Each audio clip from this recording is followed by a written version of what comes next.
Day 15 chapter 36 एसाव की वंशावली। एसाव जो अदोम भी कहलाता है उसकी यह वंशावली है। एसाव ने तो कनानी लड़कियां ब्याह लीं, अर्थात हित्ती एलोन की बेटी आदा को और ओहोली बामा को जो अना की बेटी और हिव्वी सिबोन की नातिन थी। फिर उसने इश्माइल की बेटी बासमत को भी जो नबायोत की बहन थी ब्याह लिया। आदा ने एसाव के द्वारा एलिपज को और बासमत ने रूएल को जन्म दिया और ओहोलीबामा ने यूश और यालाम और कोरह को उत्पन्न किया। एसाव के ये ही पुत्र कनान देश में उत्पन्न हुए। तब एसाव अपनी पत्नियों और बेटे बेटियों और घर के सब प्राणियों और अपनी भेड़ बकरी और गाय बैल आदि सब पशुओं निदान अपनी सारी संपत्ति को जो उसने कनान देश में संचित की थी लेकर अपने भाई याकूब के पास से दूसरे देश को चला गया, क्योंकि उनकी संपत्ति इतनी हो गई थी कि वे इकट्ठे ना रह सके और पशुओं की बहुतायत के कारण उस देश में जहाँ वे परदेशी होकर रहते थे वे समा न सके। एसाव जो एदोम भी कहलाता है सेईर नामक पहाड़ी देश में रहने लगा। सेईर नामक पहाड़ी देश में रहने वाले एदोमियों के मूल पुरुष एसाव की वंशावली यह है। एसाव के पुत्रों के नाम ये हैं, अर्थात एसाव की पत्नी आदा का पुत्र एलिपज और उसी एसाव की पत्नी बासमत का पुत्र रूएल। एलिपज के ये पुत्र हुए, अर्थात तेमान, ओमार, सपो, गाताम और कनज। एसाव के पुत्र एलिपज के तिम्ना नामक एक रखैल थी जिसने एलिपज के द्वारा अमालेक को जन्म दिया। एसाव की पत्नी आदा के वंश में ये ही हुए। रूएल के ये पुत्र हुए, अर्थात नहत, जेरह, शम्मा और मिज्जा।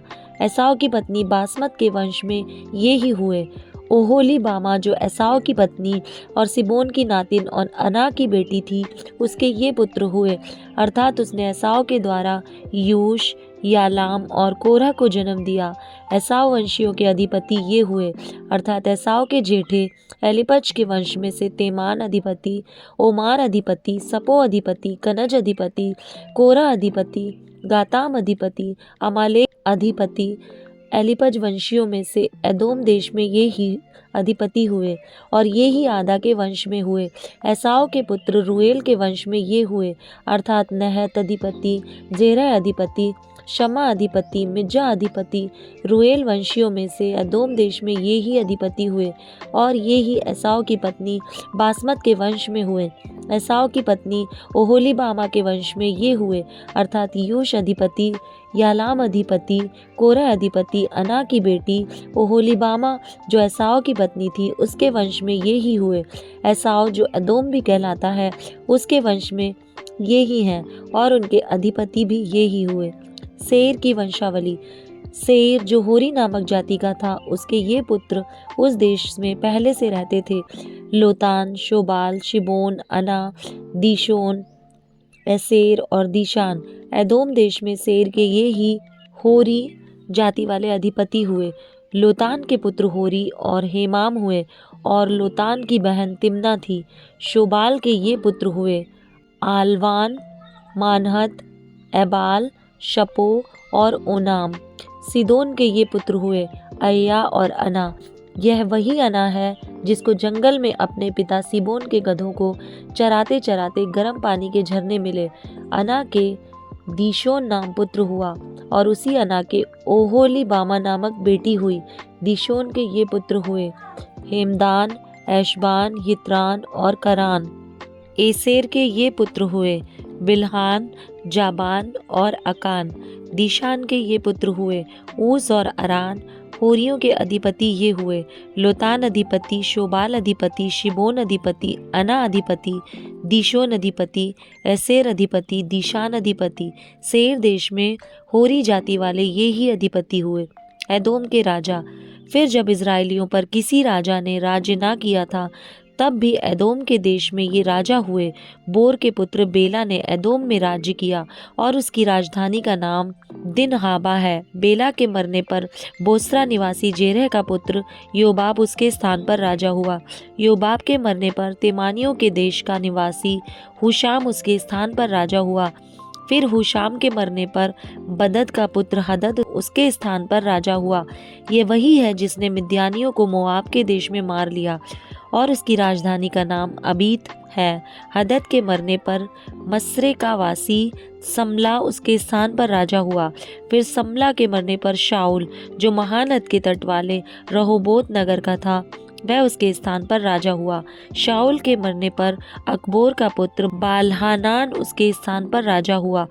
अकबोर के पुत्र बालहानान के मरने पर हदद उसके स्थान पर राजा हुआ और उसकी राजधानी का नाम पाऊ है और उसकी पत्नी का नाम महतबेल है, जो मेजाहब की नातिन और मत्रैद की बेटी थी। एसाव वंशियों के अधिपतियों के कुलों और स्थानों के अनुसार उनके नाम ये हैं: तिम्ना अधिपति, अल्बा अधिपति, यतेत अधिपति, ओहोलीबामा अधिपति, एला अधिपति, पीनोन अधिपति, कनज अधिपति, तेमान अधिपति, मिबसार अधिपति, मगदिएल अधिपति, इराम अधिपति। एदोम वंशियों ने जो देश अपना कर लिया था, उसके निवास स्थानों में उनके यही अधिपति हुए। एदोमी जाति का मूल पुरुष एसाव है। चैप्टर 37 यूसुफ और उसके भाई। याकूब तो कनान देश में रहता था, जहाँ उसका पिता परदेशी होकर रहा था।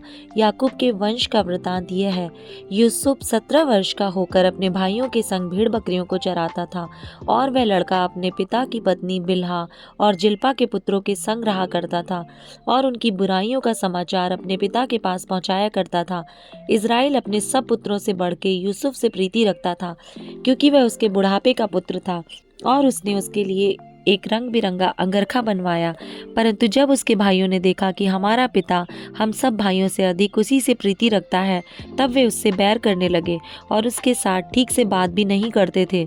यूसुफ ने एक स्वप्न देखा और अपने भाइयों से उसका वर्णन किया। तब वे उससे और भी द्वेष करने लगे।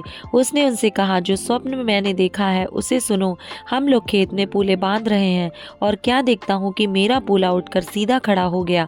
तब तुम्हारे पूलों ने मेरे पूलों को चारों तरफ से घेर लिया और उसे दंडवत किया। तब उसके भाइयों ने उससे कहा, क्या सचमुच तू हमारे ऊपर राज्य करेगा? क्या सचमुच तू हम पर प्रभुता करेगा? इसलिए वे उसके स्वप्नों और इसकी बातों के कारण उससे और भी अधिक बैर करने लगे। फिर उसने एक और स्वप्न देखा और अपने भाइयों से उसका भी यों वर्णन किया। सुनो, मैंने एक और स्वप्न देखा है कि सूर्य और चंद्रमा और 11 तारे मुझे दंडवत कर रहे हैं। इस स्वप्न का उसने अपने पिता और भाइयों से वर्णन किया। तब उसके पिता ने उसको डांट कर कहा, यह कैसा स्वप्न है जो तूने देखा है? क्या सचमुच मैं और तेरी माता और तेरे भाई सब जाकर तेरे आगे भूमि पर गिरकर दंडवत करेंगे? उसके भाई उससे डाह करते थे, पर उसके पिता ने उसके उस वचन को स्मरण रखा। यूसुफ का बेचा जाना। उसके भाई अपने पिता की भेड़ बकरियों को चराने के लिए शकेम को गए। तब इज़राइल ने यूसुफ से कहा, तेरे भाई शकेम ही में भेड़ बकरी चरा रहे होंगे, इसलिए जा, मैं तुझे उनके पास भेजता हूँ। उसने उससे कहा, जो आज्ञा, मैं हाजिर हूँ। उसने उससे कहा, जा, अपने भाइयों और भेड़ बकरियों का हाल देखा कि वे कुशल से तो हैं, फिर मेरे पास समाचार ले आ। अतः उसने उसको हेब्रोन की तराई में विदा कर दिया और वह शकेम में आया। और एक मनुष्य ने उसको मैदान में इधर उधर भटकते हुए पाकर उससे पूछा, तू क्या ढूंढता है? उसने कहा, मैं अपने भाइयों को ढूंढता हूँ। कृपया मुझे बता कि वे भेड़ बकरियों को कहाँ चरा रहे हैं। उस मनुष्य ने कहा, वे यहाँ से चले गए हैं, और मैंने उनको यह कहते सुना, आओ हम दोतान को चलें। इसलिए यूसुफ अपने भाइयों के पीछे चला और उन्हें दोतान में पाया। जो ही उन्होंने उसे दूर से आते देखा तो उसके निकट आने से पहले ही उसे मार डालने का षड्यंत्र रचा, और वे आपस में कहने लगे, देखो, वह स्वप्न देखने वाला आ रहा है, इसलिए आओ हम उसको घात करके किसी गड्ढे में डाल दें और यह कह देंगे कि कोई बनैला पशु उसको खा गया। फिर हम देखेंगे कि उसके स्वप्नों का क्या फल होगा। यह सुन के रूबेन ने उसको उनके हाथ से बचाने के विचार से कहा, हम उसको प्राण से तो ना मारे। फिर रूबेन ने उनसे कहा, लहू मत बहाओ, उसको जंगल के इस गड्ढे में डाल दो और उस पर हाथ मत उठाओ। वह उसको उनके हाथ से छुड़ाकर पिता के पास फिर पहुंचाना चाहता था। इसलिए ऐसा हुआ कि जब यूसुफ अपने भाइयों के पास पहुंचा, तब उन्होंने उसका रंग बिरंगा अंगरखा जिसे वह पहने हुआ था उतार लिया और यूसुफ को उठाकर गड्ढे में डाल दिया। वह गड्ढा सूखा था और उसमें कुछ जल ना था। तब वे रोटी खाने बैठ गए और आंखें उठाकर क्या देखा कि इश्माएलियों का एक दल ऊँटों पर सुगंध द्रव्य बलसान और गंधरस लादे हुए गिलाद से मिस्र को चला आ रहा है। तब यहूदा ने अपने भाइयों से कहा, अपने भाई को घात करने और उसका खून छिपाने से क्या लाभ होगा? आओ हम उसे इश्माएलियों के हाथ बेच डालें और अपना हाथ उस पर ना उठाएं, क्योंकि वह हमारा भाई और हमारी ही हड्डी और मांस है। और उसके भाइयों ने उसकी बात मान ली और मिद्यानी व्यापारी उधर से होकर उनके पास पहुंचे। अतः यूसुफ के भाइयों ने उसको उस गड्ढे में से खींच के बाहर निकाला और इश्माएलियों के हाथ चांदी के 20 टुकड़ों में बेच दिया और वे यूसुफ को मिस्र ले गए।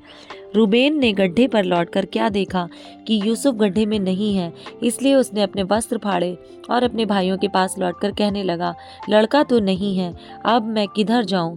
तब उन्होंने यूसुफ का अंगरखा लिया और एक बकरे को मार के उसके लहू में उसे डुबो दिया और उन्होंने उस रंग बिरंगे अंगरखे को अपने पिता के पास भेजकर कहला दिया, यह हमको मिला है, अतः देख कर पहचान ले कि यह तेरे पुत्र का अंगरखा है कि नहीं।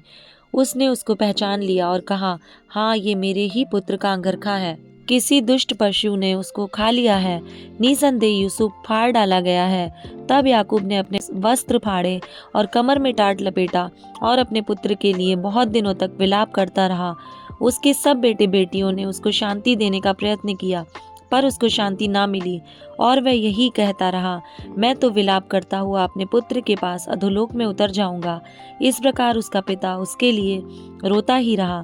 इस बीच मिद्यानियों ने यूसुफ को मिस्र में ले जाकर पोतीपर नामक फिरौन के एक हाकिम और अंगरक्षकों के प्रधान के हाथ बेच डाला। Matthew chapter 12 verse number 1 to 21। सबत का प्रभु। उस समय यीशु सबत के दिन खेतों में से होकर जा रहा था और उसके चेलों को भूख लगी तो वे बालें तोड़ तोड़ कर खाने लगे। फरीसियों ने यह देखकर उससे कहा, देख, तेरे चेले वह काम कर रहे हैं जो सबत के दिन करना उचित नहीं। उसने उनसे कहा, क्या तुमने नहीं पढ़ा कि दाऊद ने जब वह और उसके साथी भूखे हुए तो क्या किया? वह कैसे परमेश्वर के घर में गया और भेंट की रोटियां खाईं, जिन्हें खाना ना तो उसे और ना उसके साथियों को, पर केवल याजकों को उचित था। या क्या तुमने व्यवस्था में नहीं पढ़ा कि याजक सबत के दिन मंदिर में सबत के दिन की विधि को तोड़ने पर भी निर्दोष ठहरते हैं? पर मैं तुमसे कहता हूँ कि यहाँ वह है जो मंदिर से भी बड़ा है। यदि तुम इसका अर्थ जानते, मैं दया से प्रसन्न होता हूँ, बलिदान से नहीं, तो तुम निर्दोष को दोषी ना ठहराते। मनुष्य का पुत्र तो सबत के दिन का भी प्रभु है।